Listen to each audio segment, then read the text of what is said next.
മഞ്ഞിൽ വിരിഞ്ഞ പൂവിന്റെ പുതുപുത്തൻ വിശേഷങ്ങളിലേക്ക് എല്ലാവർക്കും സ്വാഗതം. അങ്ങനെ ഹരി ചിത്രയോടായിട്ട് ഇനിയിപ്പോൾ എന്തിനാ ഹോസ്റ്റലിൽ പോകുന്നത്, ഇവിടെ തന്നെ ഇരുന്നൂടെ വീട്ടിൽ നിന്ന് ഹരി പറയുന്നതും എനിക്ക് ആഗ്രഹമില്ലാഞ്ഞിട്ടാണോ ഹരി, അച്ചമ്മ സമ്മതിക്കണ്ടേ, അച്ചമ്മയ്ക്ക് ഇപ്പോഴും പേടിയാ, ഹരിയുടെ പുറകെ നടന്ന് ഞാൻ പഠിത്തം മുഴപ്പെന്ന് പറയുന്നുണ്ട് ഒരു ചിത്തിര. അതിന് ചിത്തു എപ്പോഴാണ് എൻ്റെ പുറകെ നടന്നത്, സ്കൂളിൽ വരുമ്പോഴും പോകുമ്പോഴും ഒന്ന് കാണും, അതും പിശുക്ക് 1-2 മിനിറ്റ്, അങ്ങനെയല്ലേ നമ്മൾ കണ്ടുകൊണ്ടിരുന്നതെന്ന് ചോദിക്കുന്നുണ്ട് ഹരി ചിത്തിരയോടായിട്ട്. എനിക്കെപ്പോഴും ചിത്തുവിന്റെ കൂടെ തന്നെ ഉണ്ടാവണമെന്നുണ്ട്, സമ്മതിക്കാത്തത് ആരാ, ചിത്തു തന്നെയല്ലേ, ആ വിവരം അച്ചമ്മയോട് പറയണം, ചിത്തുവിന് പേടിയാണെങ്കിൽ ഞാൻ പറയാമെന്ന് ഹരി പറയുന്നതും അതൊന്നും വേണ്ട അച്ചമ്മ, അല്ലെങ്കിൽ തന്നെ ആകെ ടെൻഷനില്ല, ആ റസിയ ബീഗം എന്ന് പറയുന്ന പോലീസ് ഓഫീസർ രണ്ടും കൽപ്പിച്ചിട്ടാണെന്നൊക്കെ പറയുന്നുണ്ട് ചിത്തിര. അപ്പോൾ അത് കേൾക്കുന്ന ഹരി പറയുന്നുണ്ട്, ചിത്തിര ഒരു വാക്ക് പറഞ്ഞാൽ മതി, അവരെ ശരിപ്പെടുത്തുന്ന കാര്യം ഞാൻ ഏറ്റു എന്ന് പറയുമ്പോൾ SP അവര് രഹസ്യ കേന്ദ്രത്തിൽ നിന്ന് തല്ലിക്കൊണ്ടോ ഒന്നും പോരെ ഹരിക്കും ചോദിക്കുന്നുണ്ട് ചിത്തിര. അപ്പോൾ ഹരി പറയുന്നുണ്ട്, അതിൻ്റെ കൂടെ ദേഷ്യം തീർക്കണം എന്നുണ്ട്, ഇരുട്ടടി, ആരാ തല്ലിയതെന്ന് പോലും അറിയില്ല, ചെയ്യട്ടെ എന്നൊക്കെ ചോദിക്കുമ്പോൾ വേണ്ട ഹരിയായിട്ട് ഇനി ഒരു പ്രശ്നവും ഉണ്ടാക്കണ്ട, ഇതുവരെ റസിയ ബീഗത്തിന് എൻ്റെ അച്ചമ്മയെ ഒന്നും ചെയ്യാൻ പറ്റിയിട്ടില്ല, ഇനി അങ്ങോട്ടും അങ്ങനെ തന്നെ ആയാൽ മതിയായിരുന്നു, അച്ചമ്മ ഇവിടെ തനിച്ചാണല്ലോ എന്നുള്ള സങ്കടം മാത്രമേ എനിക്കുള്ളൂ, ഹരിയുടെ കണ്ണ് എപ്പോഴും എൻ്റെ വീട്ടിലുണ്ടായിരിക്കണം, എപ്പോഴാ എന്താ സംഭവിക്കാന്ന് അറിയില്ലല്ലോ, നിരഞ്ജനിയോട് ഞാൻ പറഞ്ഞിട്ടുണ്ട് എന്താവശ്യമുണ്ടെങ്കിലും ഹരിയെ വിളിക്കാൻ എന്നൊക്കെ ചിത്തിര പറയുമ്പോൾ ഞാൻ ചെന്നോളാം, അച്ചമ്മയെ കുറിച്ചോർത്ത് ചിത്തു എന്തുകൊണ്ടും പേടിക്കണ്ടെന്ന് പറയുന്നുണ്ട് ഹരി. തുടർന്ന് പറയുന്നുണ്ട്, ഇതുവരെ ചിത്തുവിന്റെ അച്ചമ്മ എൻ്റെ അച്ചമ്മയുമായിരുന്നു, ഇനി അങ്ങനെയല്ലല്ലോ എന്ന് പറയുമ്പോൾ അപ്പൊ അവിടെ വരെ എത്തി കാര്യങ്ങൾ, ഇങ്ങനെ സ്വപ്നം കണ്ട് നടക്കാതെ വണ്ടി ഓടിച്ച് 4 ക്യാഷ് ഉണ്ടാക്കാൻ നോക്ക്, അടുത്ത് തന്നെ നമുക്ക് ഈ ഓട്ടോറിക്ഷ മാറ്റണം, എന്നിട്ടൊരു കാറ് വാങ്ങിക്കണം എന്നൊക്കെ ചിത്ര പറയുന്നതും കാറൊക്കെ ഞാൻ എടുക്കും, ഇനി IAS എടുത്തു വരുമ്പോൾ അത്യാവശ്യം ഒരു തെറ്റില്ലാത്ത സാമ്പത്തിക അവസ്ഥ എനിക്കുണ്ടായിരിക്കും, ഇവൻ തിരക്കേടില്ലല്ലോ എന്ന് തന്റെ അച്ചമ്മക്ക് വരെ തോന്നുന്നൊക്കെ പറയുന്നുണ്ട് ഹരി ചിത്തിരയോടായിട്ട്. തുടർന്ന് ചിത്ര യാത്ര പറഞ്ഞ് അവിടുന്ന് പോവാൻ തുടങ്ങുന്നതും വിളിക്കണം, നല്ലോണം പഠിക്കണം, ഇത്തവണ നീ റാങ്ക് മേടിച്ചില്ലെങ്കിൽ അതിന്റെ നാണക്കേട് എനിക്കായിരിക്കും പറയുന്നുണ്ട് ഹരി.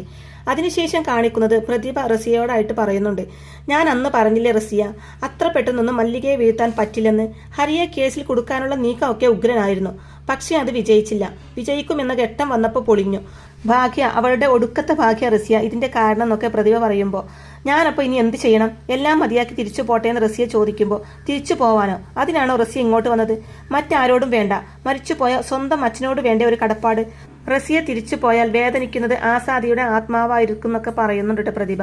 അപ്പൊ റസിയ പറയുന്നുണ്ട്, ശ്രമിക്കാവുന്നതിന്റെ പരമാവധി ഞാൻ ശ്രമിച്ചു, നടന്നില്ല, ഒന്നും അങ്ങോട്ട് ഏൽക്കുന്നില്ല, ഞാൻ എന്ത് ചെയ്യുമെന്ന് ചോദിക്കുമ്പോൾ ശ്രമിക്കണം, വീണ്ടും വീണ്ടും ശ്രമിക്കണം, ക്ഷമയോടെ ശ്രമിച്ചു കൊണ്ടിരുന്നാലേ എപ്പോഴെങ്കിലും ഒരു തവണ ജയിക്കുമെന്ന് പ്രതിഭ പറയുന്നതും പോലീസിനകത്ത് ആ മല്ലികയുടെ ചാരന്മാരുണ്ട്, അവരാ വിവരങ്ങളൊക്കെ തക്ക സമയത്ത് അവിടെ എത്തിക്കുന്നത് എന്ന് റസിയ പറയുമ്പോൾ ചാരന്മാരെയൊക്കെ നമുക്ക് കണ്ടുപിടിക്കാം, നിലക്ക് നിർത്തുകയും ചെയ്യാം, അതുപോലെയല്ല റസിയയുടെ ആത്മവിശ്വാസം പോകുന്നത്, മനസ്സ് തളർന്നാൽ പിന്നെ ഒന്നും ചെയ്യാൻ പറ്റില്ല, എനിക്കും സംഭവിച്ചത് അതാ, ഒരു ഘട്ടത്തിൽ നിരാശയുടെ പടുകുഴിയിൽ ഞാൻ വീണുപോയി, അന്ന് കൈപിടിച്ചുയർത്താൻ ഒരാളുണ്ടായിരുന്നെങ്കിൽ ഇപ്പോഴും ഞാൻ ആ മല്ലികയുടെ ഉറക്കം കെടുത്തിക്കൊണ്ടിരുന്നേനെന്ന് പറയുന്നുണ്ട് പ്രതിഭ.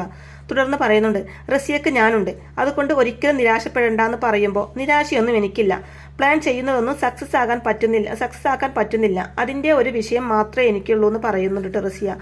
തുടർന്ന് പ്രതിഭ പറയുന്നുണ്ട്, റസിയയുടെ അച്ഛൻ, എൻ്റെ ഭർത്താവ്, 2 പേരുടെയും മരണത്തിന് കാരണക്കാരിയായി അവളുണ്ട്, ആ മല്ലിക, അവളോട് പ്രതികാരം ചെയ്യാതിരിക്കരുത്, എനിക്ക് പറ്റാത്തത് റസിയക്ക് പറ്റണം, പുതിയ വഴികൾ തെളിയും, ഒന്ന് പോയാൽ വേറൊന്ന്, ധൈര്യമായിട്ടിരിക്കുന്നൊക്കെ പറഞ്ഞ് ആത്മവിശ്വാസം കൊടുക്കുമ്പോൾ ധൈര്യത്തിനൊന്നും ഒരു കുറവുമില്ല, കുറയുന്നത് ആത്മവിശ്വാസം മാത്രം, സാരമില്ല, ഞാനത് തിരിച്ചു പിടിച്ചോളാം, എൻ്റെ അച്ഛനെ കൊന്നവരെ വെറുതെ വിട്ട് ഞാൻ എങ്ങോട്ടും പോവില്ല എന്ന് കടുപ്പിച്ച് പറയുന്നുണ്ട് റസിയ. അപ്പൊ ഇത് കേൾക്കുന്ന പ്രതിഭക്കും സന്തോഷമാവുന്നുണ്ട് കേട്ടോ, അത് മതി, എനിക്കത് കേട്ടാൽ മതി എന്ന് പറയുന്നുണ്ട് പ്രതിഭയും. അതിനുശേഷം മല്ലികാമ നിരഞ്ജനയോടായിട്ട് നിന്റെ വിലയിരുത്തലിൽ എന്തായിരിക്കും റസിയയുടെ നീക്കം ചോദിക്കുമ്പോൾ അവർ വേറെ ഏതെങ്കിലും വഴികളിലൂടെ നമ്മളെ ശല്യം ചെയ്തു കൊണ്ടിരിക്കുന്നു പറയുമ്പോൾ ശ്രീജയുടെ അഭിപ്രായവും അത് തന്നെയല്ലേ ശ്രീജയോടായിട്ട് മല്ലികാമ ചോദിക്കുമ്പോൾ അതേന്ന് പറയുന്നുണ്ട് ശ്രീജയും. ഒന്ന് കഴിയുമ്പോൾ വേറൊന്ന് എന്ന നിലക്ക് ആക്രമണങ്ങൾ ഇങ്ങനെ നമുക്കിടയിൽ വന്നുകൊണ്ടിരിക്കും, ഇതെല്ലാം സഹിക്കാൻ നമ്മളും, ഇതിനൊരവസാനം വേണ്ടേ, അത് എങ്ങനെ ഉണ്ടാക്കാമെന്ന് മല്ലികാമ ചോദിക്കുമ്പോൾ അതിന് റസിയ തന്നെ വിചാരിക്കണം നിരഞ്ജന പറയുന്നതും കറക്റ്റ് എന്ന് പറയുന്നുണ്ട് കേട്ടോ. റസിയ വിചാരിക്കണം, റസിയ എങ്ങനെ വിചാരിക്കുന്നു ചോദിക്കുമ്പോൾ അവർക്ക് തോന്നാമെന്ന് ശ്രീജ പറയുന്നതും എങ്ങനെ തോന്നും, നമ്മൾ വെറുതെ ഇരുന്നാൽ തോന്നോ, ഇല്ല, നമ്മൾ പണിയെടുത്ത് അവളെ കൊണ്ട് തോന്നിപ്പിക്കണം, അതിനുള്ള വഴിയാണ് ഞാൻ ഇനി പറയാൻ പോകുന്നത്. ഇത്രയും ദിവസം തിരിച്ചൊന്നും ചെയ്യാതെ നമ്മൾ മിണ്ടാതിരുന്നു. ഇനി അങ്ങനെ ചെയ്താൽ ശരിയാവില്ല. കിട്ടുന്ന അവസരങ്ങൾ നമ്മൾ മുതലാക്കണം എന്നൊക്കെ പറയുന്നുണ്ട് മല്ലികാമ്മ. അപ്പോൾ എങ്ങനെയാ അച്ഛമ്മയെ നിരഞ്ജന ചോദിക്കുന്നതും. ഹരിയെ അവർ കൊണ്ടുപോയി ക്രൂരമായി മർദ്ദിച്ചു. എന്നിട്ട് നമുക്ക് എന്ത് ചെയ്യാൻ പറ്റി? വെറുതെ വിടാൻ പറ്റുന്ന ഒരു സംഭവമല്ല അത്. ഏത് അർത്ഥത്തിലാണെങ്കിലും ഹരിക്കെതിരെ അവർ കാണിച്ചത് ഒരു പോലീസ് ഓഫീസറും ഒരാളോടും ചെയ്യാൻ പാടില്ലാത്ത ക്രൂരതയാണ്. ഹരിയുടെ മനുഷ്യാവകാശ ലംഘനത്തെ നമ്മൾ ചോദ്യം ചെയ്യാൻ പോകുന്നു എന്നൊക്കെ പറയുന്നുണ്ട് മല്ലികാമ്മ. അപ്പോൾ പരാതി കൊടുക്കാനാണോ പോകുന്നത്? പരാതി കൊടുത്താൽ അവരുടെ പോലീസ് തന്നെ അല്ലേ അച്ഛമ്മയെ അന്വേഷിക്കാന്ന് നിരഞ്ജനയും. അതുകൊണ്ട് ഒരു പ്രയോജനവും ഉണ്ടാകാൻ പോകുന്നില്ല ചേച്ചി. ചിലപ്പോൾ വാദി പ്രതിയാകുന്ന ശ്രീജയും പറയുമ്പോൾ മല്ലികാമ്മ പറയുന്നുണ്ട്, അതിനൊന്നും അവർക്ക് സാധിച്ചില്ലെങ്കിലോ ശ്രീജ? ഹരിയുടെ പ്രശ്നങ്ങളിൽ അവർ വീണാലോ? തൊപ്പിയും യൂണിഫോമും തെറിച്ചോലോ എന്നൊക്കെ രൂക്ഷഭാവത്തോടെ ചോദിക്കുന്നുണ്ട് മല്ലികാമ്മ. അപ്പോൾ അച്ഛമ്മ എന്താ ഉദ്ദേശിക്കുന്നത്? നിരഞ്ജന ചോദിക്കുന്നതും. തനിക്ക് അന്യായമായി പോലീസ് കസ്റ്റഡിയിൽ ഏൽക്കേണ്ടി വന്ന മർദ്ദനത്തെക്കുറിച്ച് ഹരി തുറന്നു പറയണം. ഓൺലൈനിൽ നമ്മൾ അത് പോസ്റ്റ് ചെയ്യുന്നു, അത് വൈറലാവുന്നു. വൈറലായാൽ ആളുകൾ മുഴുവൻ ശ്രദ്ധിക്കും, പ്രതികരിക്കും. അതുമൂലം സർക്കാരിൽ സമ്മർദ്ദമുണ്ടാകും. അങ്ങനെയുണ്ടായാൽ ആർക്കാണ് അതിന്റെ ദോഷം? റസിയക്കല്ലേ എന്ന് ചോദിക്കുമ്പോൾ അതേന്ന് പറയുന്നുണ്ട് നിരഞ്ജന സന്തോഷത്തോടെ. എങ്കിൽ പിന്നെ നേരം കളയണ്ട, ഇന്നത്തെ പണി തുടങ്ങിക്കോ. ഇന്ന് വൈകുന്നേരം തൊട്ട് ഓൺലൈനിൽ ഹരിയുടെ ഏറ്റുപറച്ചിലായിരിക്കണം നിറഞ്ഞു നിൽക്കേണ്ടതെന്നൊക്കെ മല്ലിക പറയുമ്പോൾ അത് ഞാൻ ഏറ്റു അച്ഛമ്മേ, ഇത് ഞാൻ പൊളിക്കുന്നു പറയുന്നുണ്ട് നിരഞ്ജന. അങ്ങനെ നിരഞ്ജന മല്ലികാമ്മ പറഞ്ഞതനുസരിച്ച് തനിക്കേറ്റ മർദ്ദനം ഹരി തുറന്നു പറയുന്നത് വീഡിയോ എടുക്കാൻ വേണ്ടി അവരുടെ വീട്ടിലേക്ക് എത്തുന്നുണ്ട് കേട്ടോ. നിരഞ്ജന വീഡിയോ എടുക്കാൻ വേണ്ടി തുടങ്ങാൻ കേട്ടോ.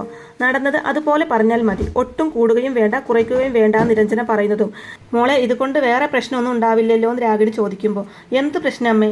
അങ്ങനെ ഒരു പ്രശ്നം ഇനി ഒരിക്കലും ഉണ്ടാവാതിരിക്കാൻ വേണ്ടിയല്ലേ നമ്മൾ ഇതുപോലെയൊക്കെ ചെയ്യുന്നത്? ഇപ്പോൾ ഉണ്ടായ തോന്നിവാസം നമ്മൾ വെറുതെ വിട്ടുകളഞ്ഞാൽ റിസിയ ബീഗത്തിന് വളമാകും. നമ്മൾ പേടിച്ചു എന്ന് അവർ വിചാരിക്കും. അവരുടെ തൊപ്പി തെറിപ്പിക്കണം. അതാണ് നമ്മളിനി ചെയ്യാൻ പോകുന്നത് എന്ന് പറയുന്നുണ്ട് നിരഞ്ജന. സർക്കാരിലൊക്കെ അവർക്ക് നല്ല പിടിയാ. അത്ര പെട്ടെന്നൊന്നും തറ പറ്റിക്കാൻ പറ്റുമെന്ന് എനിക്ക് തോന്നുന്നില്ല എന്ന് മഹേഷ് പറയുന്നതും. നമുക്ക് നോക്കാം ഓട്ടോ മാമ, പരസ്പരം വീഴ്ത്താനാണല്ലോ അവരും നമ്മളും ഒക്കെ ശ്രമിച്ചു കൊണ്ടിരിക്കുന്നത്. ഒരാൾ എന്തായാലും വീണേ പറ്റൂ. ഇത്തവണ അത് സാധിക്കും എന്നാ എൻ്റെ വിശ്വാസം എന്ന് പറയുന്നുണ്ട് നിരഞ്ജന. അപ്പോൾ ഹരി പറയുന്നുണ്ട്, ശരിയാ അച്ഛാ, ഒരു കാരണവുമില്ലാതെ എന്നെ പിടിച്ചു കൊണ്ടുപോയി തല്ലിയത് നാലാൾ അറിയട്ടെ. ഇനി ആർക്കും എൻ്റെ അവസ്ഥ ഉണ്ടാകരുത് എന്ന് പറയുന്നുണ്ട് കേട്ടോ ഹരിയോ. അങ്ങനെ നിരഞ്ജന വീഡിയോ എടുക്കുകയാണ് കേട്ടോ. ഹരി ആദ്യം സ്വയം തന്നെ പരിചയപ്പെടുത്തുന്നുണ്ട്. എൻ്റെ പേര് ഹരി, ഞാൻ ഒരു ഓട്ടോ ഡ്രൈവറാണ്. എൻ്റെ അച്ഛൻ മഹേഷ്, അച്ഛനും ഓട്ടോ ഡ്രൈവർ ആയിരുന്നു. തുടർന്ന് പറയുന്നുണ്ട്, ഈ കഴിഞ്ഞ ദിവസം രാത്രി എൻ്റെ ജീവിതത്തിൽ ഒരു സംഭവം ഉണ്ടായി. മുൻ പരിചയം പോലും ഇല്ലാത്ത ഒരാൾ വന്ന് ഓട്ടോറിക്ഷ ട്രിപ്പ് ഉണ്ടെന്നും പറഞ്ഞ് ഇറക്കി കൊണ്ടുപോയെന്നും തോക്ക് കാണിച്ച് ഭീഷണിപ്പെടുത്തി റസിയയുടെ അടുത്തേക്ക് കൊണ്ടുപോയതും അതിനുശേഷം രഹസ്യ കേന്ദ്രത്തിൽ കൊണ്ടുപോയതും അതിക്രൂരമായി മർദ്ദിച്ചതും തെളിയാത്ത കൊലക്കേസ് തന്റെ തലയിൽ കെട്ടിവെക്കാൻ ശ്രമിച്ചതും അതിൽ ഞാൻ വഴങ്ങാത്തത് കൊണ്ട് അതിക്രൂരമായി മർദ്ദിച്ചതും അങ്ങനെ എല്ലാ കാര്യങ്ങളും വിശദമായി ഹരി പറയുന്നതൊക്കെ നിരഞ്ജന വീഡിയോ എടുക്കുന്നുണ്ട് കേട്ടോ. അതിനിടയിൽ കയറി മഹേഷും പറയുന്നുണ്ട്, ഞാനാ ഇവന്റെ അച്ഛൻ. ഇവനെ താമസിപ്പിച്ചിരുന്ന സ്ഥലം കണ്ടുപിടിച്ച് ഞാനാ ഇവനെ രക്ഷിച്ചത്. അപ്പോഴേക്കും ഇവൻ തല്ലുകൊണ്ട് അവശനായിരുന്നു.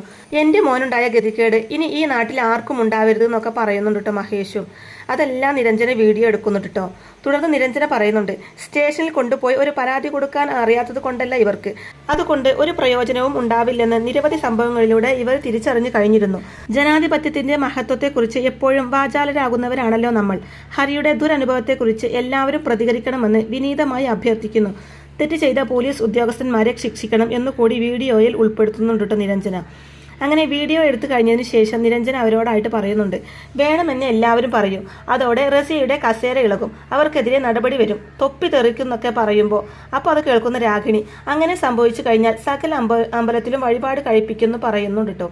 അപ്പോൾ അത് കേട്ട് സന്തോഷമാവുന്നുണ്ട് കേട്ടോ മഹേഷിനും ഹരിക്കും നിരഞ്ജനയ്ക്കും ഒക്കെ. അതിനുശേഷം കാണിക്കുന്നത് റസിയ CIയോടായിട്ട്, താൻ കണ്ടോ ആ വീഡിയോ, എന്ത് തോന്നിയെന്ന് ചോദിക്കുമ്പോൾ കുഴപ്പമാണ് മേഡം, അന്വേഷണം വരാൻ സാധ്യതയുണ്ടെന്ന് CI മറുപടി കൊടുക്കുന്നതും ഒരന്വേഷണവും വരില്ല, ധൈര്യമായിട്ടിരിക്കുമെന്ന് പറയുന്ന റസിയോട്. മേഡത്തിന് ഇങ്ങനെയൊക്കെ പറയാം, എന്തെങ്കിലും പറ്റിയാൽ അത് ബാധിക്കാൻ പോകുന്നത് എന്നെയാണെന്ന് CI പറയുന്നതും പേടിയുണ്ടല്ലേ എന്ന് റസിയ ചോദിക്കുമ്പോൾ പേടിക്കാതെ പറ്റില്ലല്ലോ മേഡം എന്ന് പറയുന്നുണ്ട് CI. അപ്പോൾ റസിയ പറയുന്നുണ്ട്, ഞാനല്ലേ ഒന്നാം പ്രതി, എന്നിട്ട് എനിക്ക് പേടിയില്ലല്ലോ എന്ന് പറയുമ്പോൾ മേഡത്തെ പോലെ അല്ലല്ലോ ഞാൻ, എനിക്ക് വീടും കുടുംബവും ഒക്കെ ഉണ്ട് എന്ന് പറയുന്നുണ്ട് CI. തുടർന്ന് പറയുന്നുണ്ട്, മല്ലികക്ക് നല്ല ജനസ്വാധീനമുണ്ട് മേഡം, ജനത്തിന്റെ ആ ദേഷ്യം നമുക്കെതിരെ തിരിഞ്ഞാൽ പിന്നെ ഈ നാട്ടിൽ നിൽക്കാൻ പറ്റില്ല എന്ന് CI പറയുന്നതും റസിയ പറയുന്നുണ്ട്, ഇപ്പോൾ ഒരു വീഡിയോ വന്നു, അത്രയല്ലേ ഉള്ളൂ. ഹരി അങ്ങനെയൊക്കെ പറഞ്ഞത് അത് എങ്ങനെ സത്യമാണെന്ന് ആളുകൾ വിശ്വസിക്കും?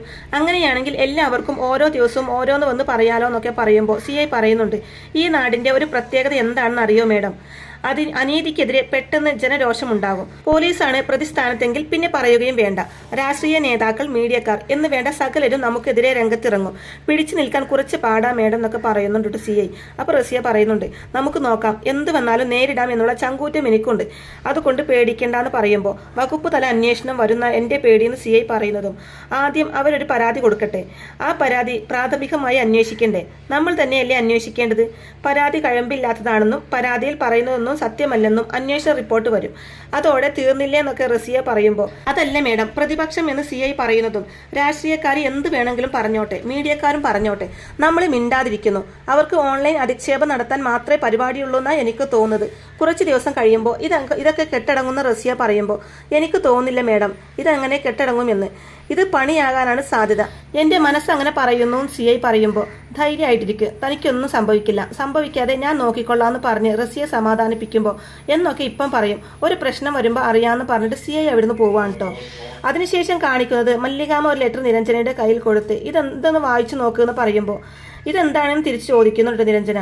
വായിച്ചു നോക്ക്, അപ്പം മനസ്സിലാവുന്നു മല്ലികാമ വീണ്ടും പറയുന്നതും. ഒന്ന് നോക്കിയതിന് ശേഷം ഇതൊരു പരാതിയാണല്ലോ നിരഞ്ജന പറയുന്നതും, അതെ, സംസ്ഥാന മനുഷ്യാവകാശ കമ്മീഷനിൽ നമ്മളൊരു പരാതി കൊടുക്കുന്നു എന്ന് മല്ലികാമ പറയുമ്പോൾ, അത്യുഗ്രൻ, ആക്ഷൻ ഉണ്ടാകും, റസിയയുടെ തൊപ്പി തെറിക്കുന്ന സന്തോഷത്തോടെ പറയുന്നുണ്ട് നിരഞ്ജന. ഓൺലൈനിൽ റസിയക്കെതിരെ വൻ ജനരോഷമാണ് ഉണ്ടായിരിക്കുന്നത്. എല്ലാവരും ആവശ്യപ്പെടുന്നത് റസിയക്കെതിരെ ആക്ഷൻ വേണമെന്നാണ്. എന്നിട്ടും പോലീസ് മേധാവിയും സർക്കാരും ആ കാര്യത്തിൽ ഇതുവരെ ഒരു നടപടിയും സ്വീകരിച്ചിട്ടില്ല. ആ ഒരു കാര്യത്തിൽ നിന്ന് മനസ്സിലാക്കണം റസിയക്കുള്ള സ്വാധീനം. സാധാരണക്കാരന് ഇത്തരം സന്ദർഭങ്ങളിൽ രക്ഷ മനുഷ്യാവകാശ കമ്മീഷനും കോടതിയുമാണ്, അതുകൊണ്ട് ഇടപെടണം, നടപടി എടുക്കണം എന്ന് ചേർത്ത് പറയാണ്ട് മല്ലികാമ. എന്തായാലും റസിയയുടെ തൊപ്പി തെറിക്കുന്ന നിരഞ്ജനയും അഭിപ്രായപ്പെടുന്നുണ്ട്. വേറെ കുഴപ്പമൊന്നും ഉണ്ടാവില്ലല്ലോ ചേച്ചി എന്ന് ശ്രീജ ചോദിക്കുമ്പോൾ, എന്ത് കുഴപ്പം, ഇത്രയും നാളും വീടിനകത്ത് അടച്ചിരുന്നു, എന്നിട്ടും അവർ നമ്മളെ വെറുതെ വിട്ടോ? ഇതിനകത്ത് കയറി വന്ന് ഉപദ്രവിച്ചാൽ എന്നെ മാത്രമല്ല പാവം മഹേഷും ഹരിയും. ഇനി സമാധാനത്തിന്റെ പാതയെല്ലാം നമ്മൾ ഉപേക്ഷിക്കാൻ പോവാണ്, അടിക്കടി, അതാണ് നമ്മുടെ നയം എന്ന് കൂടി പറയുന്നുണ്ട് മല്ലികാമ. അങ്ങനെ CIക്കും റസിയക്കും സസ്പെൻഷൻ കിട്ടുകയാണ്. സസ്പെൻഷൻ ലെറ്റർ CIക്ക് നേരെ നീട്ടി മേലുദ്യോഗസ്ഥൻ പറയുന്നുണ്ട്, ഓരോന്ന് ചെയ്യുമ്പോൾ ആലോചിക്കണമായിരുന്നു, ഇല്ലാത്ത കേസ് തലയിൽ കെട്ടിവെക്കാൻ നോക്കി, ആരെങ്കിലും ചെയ്യുന്ന പണിയാണോ ഇതൊക്കെ എന്നൊക്കെ മേലുദ്യോഗസ്ഥൻ ചോദിക്കുമ്പോൾ, SP പറഞ്ഞാൽ അതനുസരിക്കാതിരിക്കാൻ പറ്റുമോ എന്ന് CI തിരിച്ചു ചോദിക്കുമ്പോൾ, എടോ കേസിന്റെ ജെനുവിനിറ്റി എന്ന് പറയുന്ന ഒന്നുണ്ടല്ലോ, അത് നോക്കേണ്ട ചുമതലയില്ലേ ഓരോ പോലീസ് ഓഫീസർക്ക്? നെഞ്ചത്ത് കൈവച്ച് തനിക്ക് പറയാൻ പറ്റുമോ ആ കൊലപാതകം ചെയ്തത് ഹരി എന്ന് പറയുന്ന പയ്യനാണെന്ന്? പറയാൻ പറ്റില്ല. അപ്പോൾ തനിക്കറിയാം ഇതൊരു കള്ളക്കേസാണെന്ന്, എന്നിട്ടും താൻ SP-ക്ക് വേണ്ടി പണിയെടുത്തു. ഇനി അനുഭവിച്ചോ. സസ്പെൻഷൻ മാത്രമല്ല, വകുപ്പ് തല അന്വേഷണവുമുണ്ട്. എൻക്വയറി റിപ്പോർട്ട് തനിക്കെതിരെ വരുമെന്ന് ഉറപ്പാണ്, തൊപ്പി തെറിക്കും എന്നൊക്കെ പറഞ്ഞുകൊണ്ട് കുറ്റപ്പെടുത്തുന്നുണ്ട് മേലുദ്യോഗസ്ഥൻ. ഞാനൊരു തെറ്റും ചെയ്തിട്ടില്ല, SP ആവശ്യപ്പെടുത്ത് ചെയ്തു. മേലുദ്യോഗസ്ഥൻ പറയുന്നത് അനുസരിക്കുന്നതാണ് കീഴുദ്യോഗസ്ഥന്റെ ജോലി, അതേ ഞാനും ചെയ്തിട്ടുള്ളൂ എന്ന് പറഞ്ഞുകൊണ്ട് CI സ്വയം ന്യായീകരിക്കാൻ ശ്രമിക്കുന്നുണ്ടെങ്കിലും, അതൊക്കെ എൻക്വയറി ഓഫീസർ വരുമ്പോൾ പറഞ്ഞാൽ മതി. ഡിപ്പാർട്ട്മെന്റിലുള്ള ഉദ്യോഗസ്ഥനാണ് വരുന്നത് എങ്കിൽ തന്നോട് കരുണ കാണിക്കും. പുറത്തു നിന്ന് ആരെങ്കിലും ആണെങ്കിൽ നിങ്ങൾ പെടും. അപ്പോൾ പുറത്തു നിന്ന് ആര് വരാനെന്ന് CI ചോദിക്കുന്നതും, വല്ല ജുഡീഷ്യൽ എൻക്വയറിയും വന്നാൽ താൻ എന്ത് ചെയ്യും? പ്രതിപക്ഷവും മാധ്യമങ്ങളും ഒക്കെ സർക്കാരിനെതിരെ ഒരായുധം ഉണ്ടാവാൻ വേണ്ടി കാത്തിരിക്കുക. സ്വന്തം മുഖം രക്ഷിക്കാൻ സർക്കാർ എന്തും ചെയ്യും. അപ്പോൾ വീഴുന്നത് തന്നെ പോലെയുള്ള നിഷ്പക്ഷ താല്പര്യക്കാരായ ഉദ്യോഗസ്ഥരുടെ തലകളായിരിക്കും.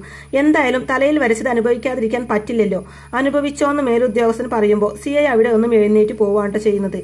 അതിനുശേഷം CI റസിയയോടായിട്ട്, മേഡത്തെ വിശ്വസിച്ചതാണ് ഞാൻ ചെയ്ത തെറ്റ്, മേലുദ്യോഗസ്ഥൻ തരുന്ന തെറ്റായ ഉത്തരവുകൾ അനുസരിക്കേണ്ട ബാധ്യത കീഴുദ്യോഗസ്ഥന്മാർക്കില്ല എന്ന പാഠം ഓർക്കണമായിരുന്നു എന്ന് പറയുമ്പോൾ, ഇപ്പോൾ എന്ത് പറ്റിയെന്നാ താൻ പറയുന്നത് എന്ന് റസിയ ചോദിക്കുമ്പോൾ, ഒന്നും പറ്റിയില്ലേ, വകുപ്പ് തല അന്വേഷണമുണ്ട്, കുറ്റക്കാരാണെന്ന് കണ്ടാൽ ജോലി പോവില്ലേ എന്നൊക്കെ തിരിച്ച് ചൂടായി ചോദിക്കുന്നുണ്ട് CI.